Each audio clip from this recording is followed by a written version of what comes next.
Hi, everyone, and welcome to the End of Life Journey and Beyond the Sands of Time. My name is Lisa Strahs-Lorenc, and I am a Bereavement Support Specialist. And it's good to see you, Susan. It's been a couple of weeks.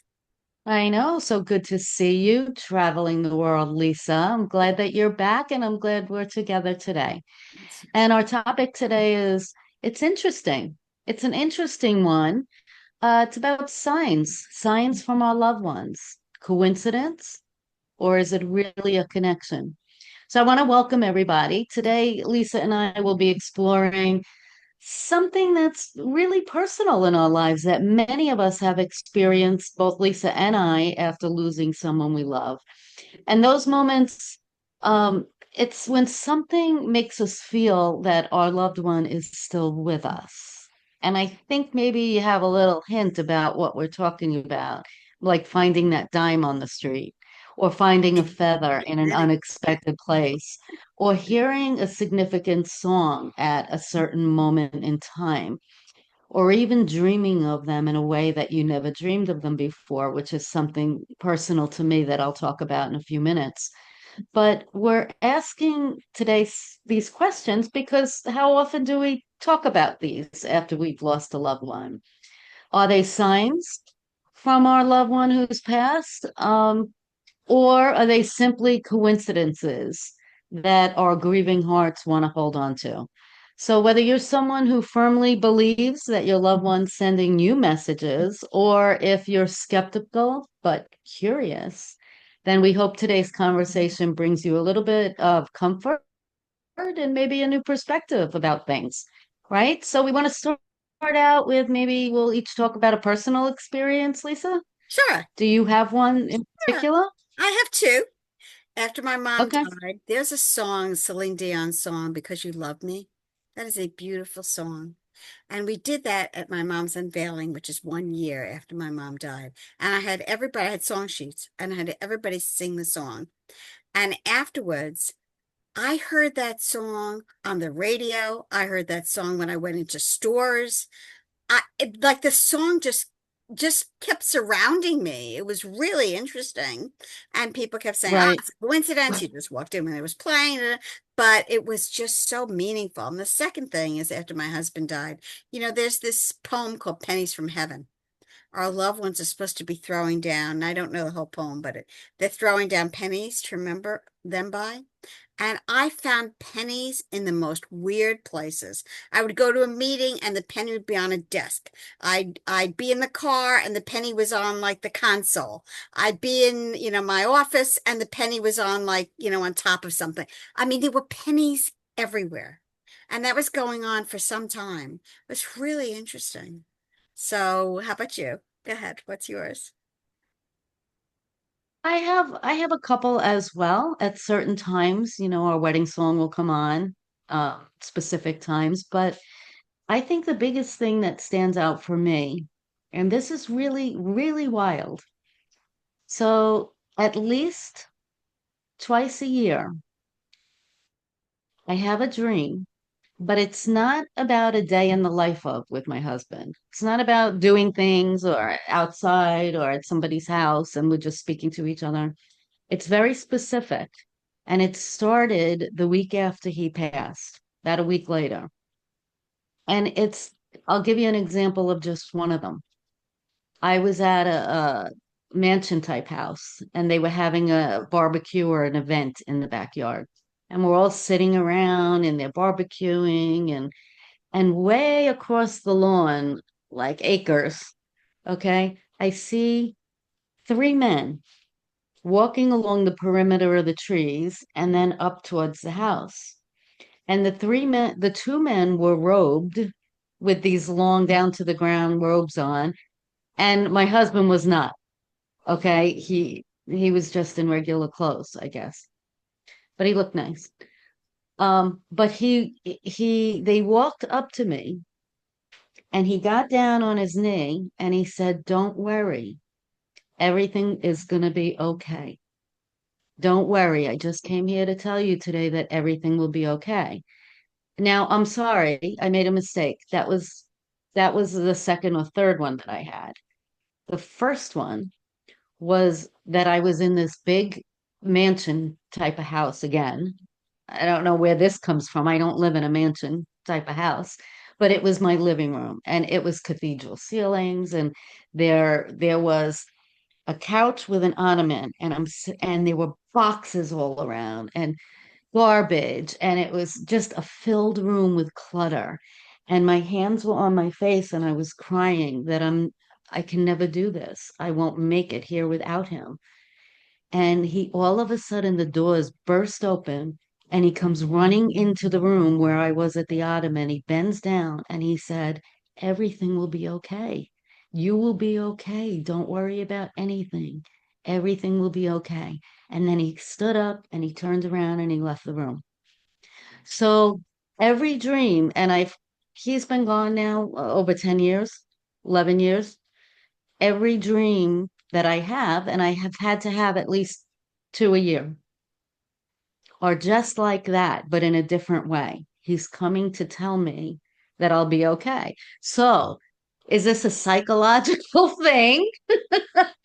That's a fear, a security fear, a safeness kind of fear that I have in my own mind. So I'm conjuring up this type of dream. Or is it a sign and signal coming from him, coming from God, coming from where, who knows, the universe, but to reassure me and pat me on the back and say, "Stop your worries and fears. Everything will be okay." Who really knows? Who knows, Lisa? But that's So, been happening yeah, and since in he the passed. most extreme cases, people go to all kinds of mediums and they wish and hope that they can contact their loved ones again. And they truly believe that there's something, a soul, there's somebody, and they bring them back somehow, and there's a lot of psychological reasons for that. And we get it. I'll just talk for me. I certainly get it. We do not want to feel that this is final, it's so hard to explain that people who we've loved are gone and that it's final. Like there's nothing else. It's final. And that all we have is the memories and the days and the wonderful times that we've had together. And so the mind, the body, the spirit wants something more. And we want to believe that there's more. And you know what?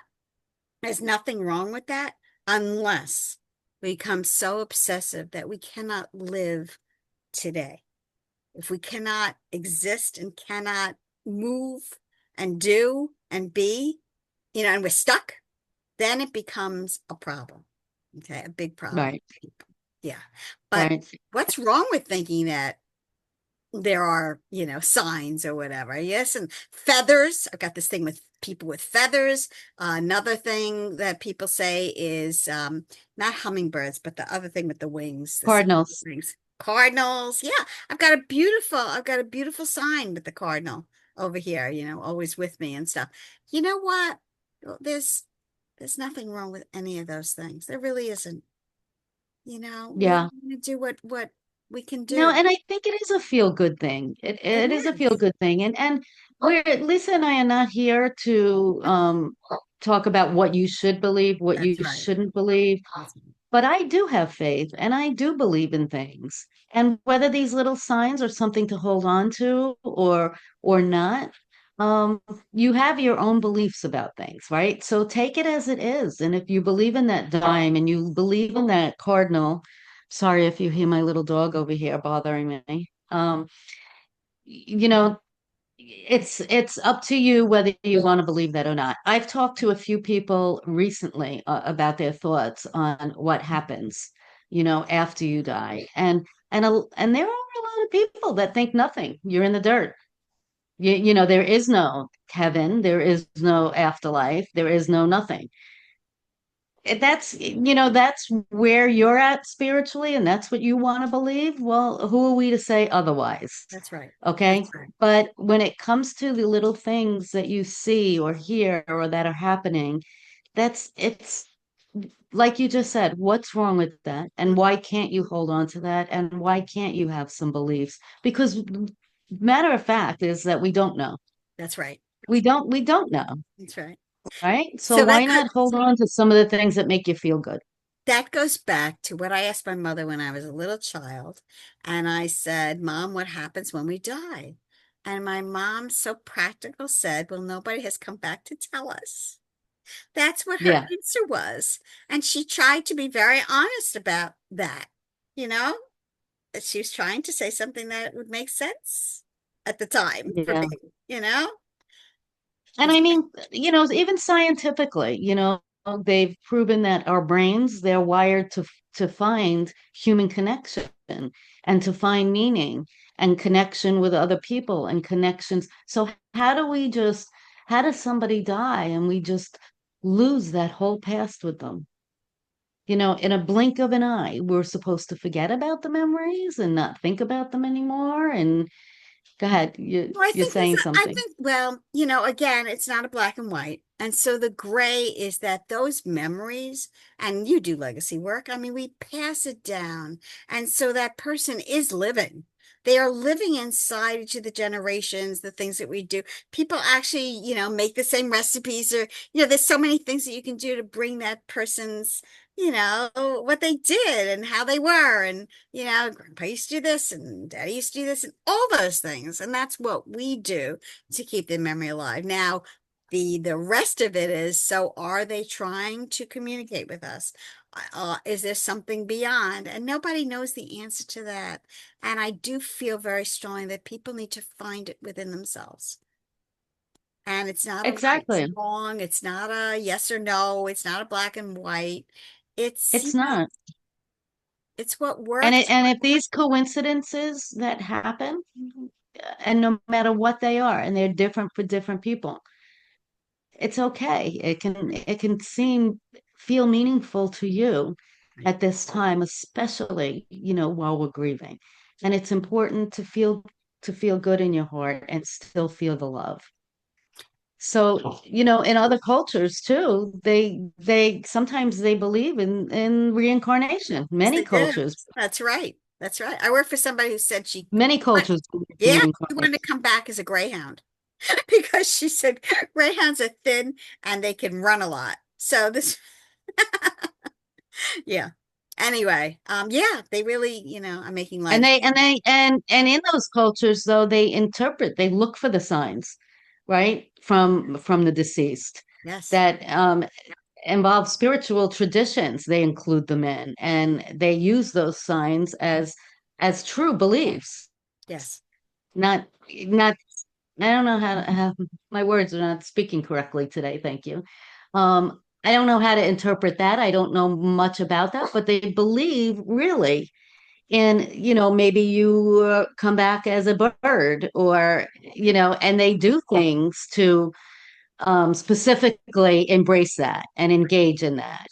Um, but and those beliefs are common to them, Right. and they do believe them. Do you hear her barking here? That's all right. That's okay. You do. A little Okay. bit. Stop. Stop. Go inside. What's really Apologize. important, as we've talked about how people grieve, what's really important is that if you find comfort in that, and that's something that's meaningful to you, that's fine. Who's to say and who's to judge what somebody feels and what helps them? And the finality is just so difficult for all of us, no matter how old Well, you we're are. not supposed to.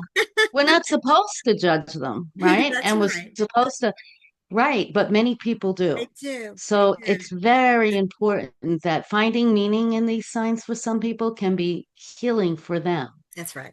For That's them. So don't judge. that's right. Don't judge and respect other people's beliefs and what they're experiencing, even if it's the cardinal that comes to the back deck every Yes, morning. that's right. You know, Right. if it's their beliefs and it makes them feel better and smile in the morning, let them feel it.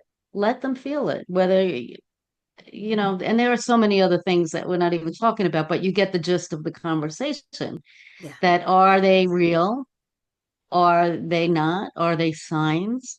I mean, those dreams that I have of him coming back, and we both knew in the dream, we both knew that he had passed on. Yeah. There was nothing about him being alive in whatever scenario we were in, that backyard, when I was in that house, we were in a truck one day, his pickup truck. We knew he was dead and he had passed on. Yeah. That wasn't the question. And but by having these dreams and by him telling me that, that is a feel good feeling. I woke up the next morning and I felt so good about having that dream. Yeah. Like, did he come to tell me that?